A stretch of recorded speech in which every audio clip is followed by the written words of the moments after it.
tarımını geliştirmeden sanayisini geliştirsin. Çünkü tarım ve tarımsal faaliyet gıda üretiminden iş gücü istihdamına, ekonomik gelirden toplumların gelişmişlik seviyelerinin göstergelerine kadar ilkel toplumlarda ve modern toplumlarda da önemini her zaman korumuştur. Bu kadar köklü ve güncelliğini her zaman koruyan faaliyet ne yazık ki hiçbir dönem hak ettiği desteği bulamamış, her zaman ikinci duruma kalmıştır. Gelecek dönemlerde en zengin ülkeler tükettiğinden daha fazla üreten ülkeler olacaktır. Tarım sektörünün dünya genelinde en fazla stratejik öneme sahip sektörlerin başında yer almasının en önemli nedeni dünya nüfusunun artmaya devam etmesi, küresel ısınma, su kaynaklarının kıtlığı, tarım arazilerinin amaç dışı kullanılmasıyla ciddi oranda azalması gibi başlıklar altında sıralanabilir. Türkiye'nin geleceğinde önemli oranda tarım ve tarıma dayalı sanayinin gelişmesi gerçeği göz önüne alındığında tarımsal öğretim, araştırma ve geliştirmeye olanaklar ölçüsünde daha fazla yatırım yapılarak yenilikçi ve bilişim teknolojilerinin eğitimin bir parçası olarak kullanılması suretiyle geleceğin mühendislerini yetiştirmemiz gerekmektedir. Tarımın ne kadar önemli olduğunu, insanın ve insanlık için stratejik bir ürün olduğunu ve tarım olmadan insanın olamayacağını, insanın varoluşuyla beraber tarımın var olduğunu, var olması gerektiğini hepimiz biliyoruz. Malatya'mız sanayi kenti olmuştur. Ama Malatya'mız tarım kenti aynı zamanda. Belki sanayi alanında harcanan efor, gayretler maalesef tarım alanında harcanmıyor. Tarım hayatımızdır. Tarım hayatımızın her yerinde vardır. Tohum da hayatın başlangıcıdır. Hayattır. Dolayısıyla da tohum olmadan hayat olmaz. Tohumculuk olmadan üretim olmaz. Onun için ülkemiz, hükümetlerimiz, devletimiz çok isabetli bir kararla tohumculuğu kamu kurumu niteliğinde özel kişiliğe sahip bir meslek örgütü olarak değerlendirilmiş. Bir üretimden bahsediyorsak, özellikle de bitkisel üretimden bahsediyorsak, güçlü bir bitkisel üretim sektörüne sahip olmanız için güçlü bir tohumculuk sektörünüz şarttır. Bunu hiçbir zaman unutmamamız gerekiyor. Özellikle genç ziraat mühendisi adayları arkadaşlarıma, öğrenci kardeşlerime bunu kulaklarına bir küpe yapmalarını istiyorum. Tohumculukta temel ilkelerimiz nelerdir? Her şeyden önce tabii ki kendi ihtiyacımızı karşılamak temel hedefimizdir. Bu ihtiyacımızı karşılarken de tabii ki ekonomik anlamda da ülkemize katkı vermek istiyoruz. Tüketici isteklerini, arzularını, beklentilerini karşılamaya çalışıyoruz. Bazen bir moda gibidir. Belirli ürünlerdeki beklentiler. Diğer taraftan da tabii kaliteli tohumluk ihtiyacımızı karşılarken de tohumculuk sanayimizi güçlendirmek hedeflerimiz içerisinde var. Tarım bir iş değil, bir meslek değil, bir sektör de değildir. Tarım bir sanattır. Burada ziraat mühendislerimiz ve çiftçilerimiz bu toprakları nakış nakış işleyen birer sanatkarlardır. Biz 4. nesil üniversite olma yolundayız. Yani hem araştırma, birinci hedefimiz eğitim, ikinci araştırma, üçüncü fikri mülkiyet ve dördüncü topluma katkı. Bizim en büyük şu an yapmaya için bir dolu çalışmamız, projemiz, araştırmamız hepsi bu 4. nesil üniversite olması yolunda ilerlemekte.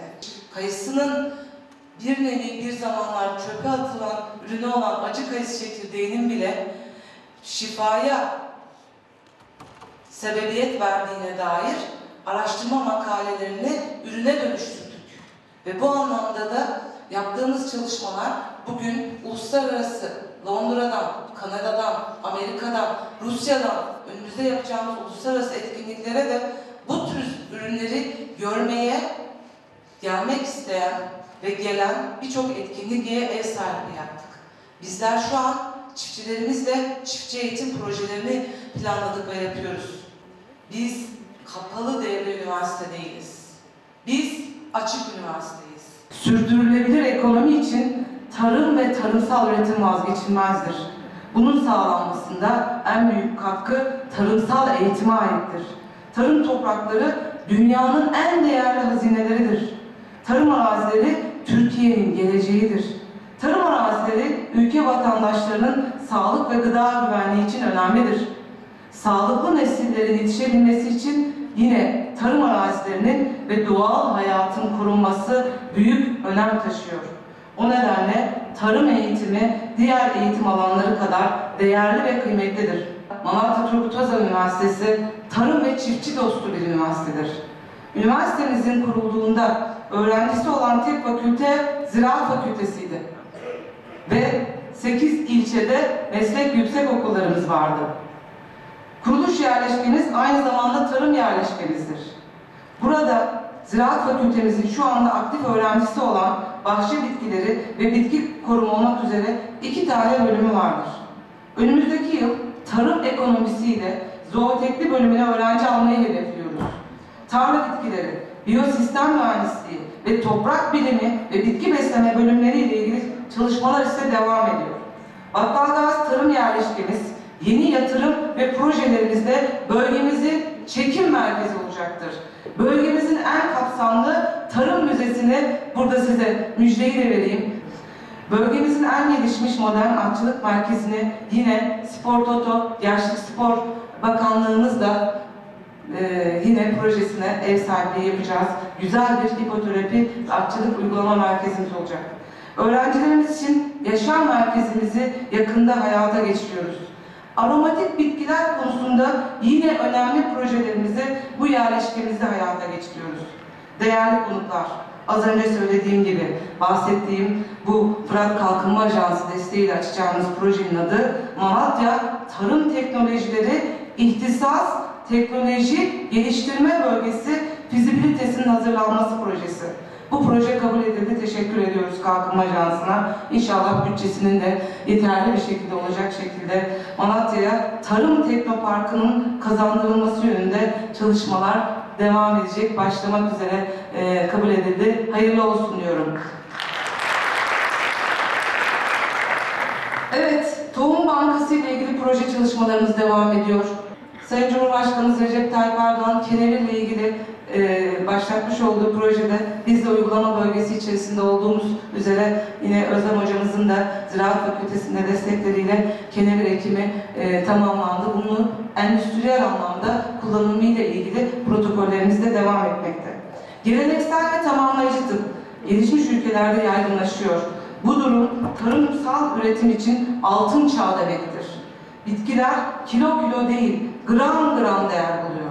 Dünyada bitkisel ekstrelere yönelik milyar dolarları aşan piyasalar oluşturuluyor. Malatya Turgut Özal Üniversitesi geleneksel tamamlayıcı tıp konusunda uluslararası hedef ve iddiası ile çalışmalarını yürütmektedir. Evet, yine Türkiye'nin tarım politikalarında ciddi dönüşümler yaşanmış. Tarımsal üretimin nasıl daha verimli olabileceğine ilişkin teorik ve pratik gayretler daha önce hiç olmadığı kadar artış göstermiştir. Bu anlamda Sayın Cumhurbaşkanımıza teşekkürlerimizi arz ediyoruz.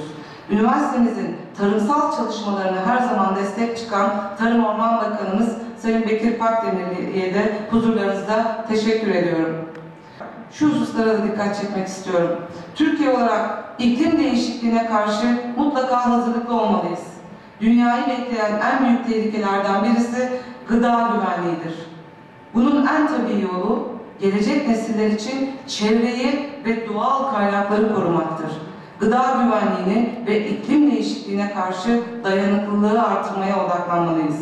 Türkiye buğday ithal ediyor ama bir sorun niye ediyor? Anlatıldı birçok sefer. Türkiye'nin 20 milyon ton buğday üretimi var. 19-18,5 milyon ton tüketimi var. Türkiye buğday üretiminde kendi kendine yeten bir ülkedir. Ancak Türkiye un ticaretinde de dünyanın lideri birinci sırasındadır. Buğdaydan un yapıp, unlu mamuller yapıp yurt dışına satan bir ülkedir ve dünyada bir numaradır. Makarna ihracatında da ikinci sıradadır İtalya'dan sonra. Haliyle bizim elimizdeki buğdaydan bulgur un yaparsak, makarna yapıp gönderirsek bize bir şey kalmasın.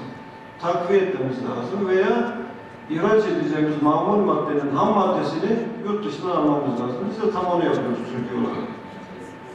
Şöyle örnek vereyim, son örneği vereyim. 2018 yılı örneğini. Türkiye 5.8 milyon ton buğday ithal etti. 7,5 milyon ton da mamul madde ihraç etti yurt dışına. Un, makarna, irmik vesaire. Yaklaşık 2 milyon ton fazla bir mamul madde ihraç ettik. Ve Türkiye'nin kazandığı para 1.4 milyar bu un ticaretinde. Herkes yapıyor, başka ülkeler yapıyor. Türkiye neden yapmasın?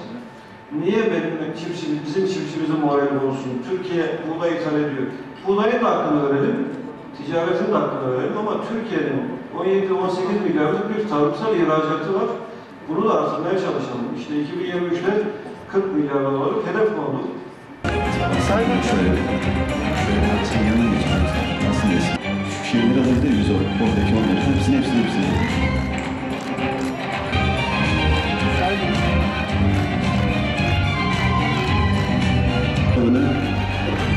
Sayın Hamit Ayanoğlu hocamıza ve Bakanımız Sayın Hakan Yıldırım hocama da Sayın Ahmet Güldal'ın yine kitap hediyeleri olacak. Diğer bir kitabımız daha var.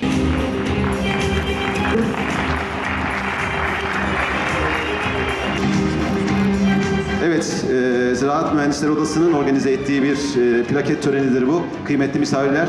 Oldu plaket törenimizde de 35 yılını dolduran ziraat mühendislerine, ziraatçılara takdim ettik. Çok teşekkürler ediyoruz. Batuhan Altınoğlu vekaletini Mutlu Bey'e verdi. Mutlu Bey'e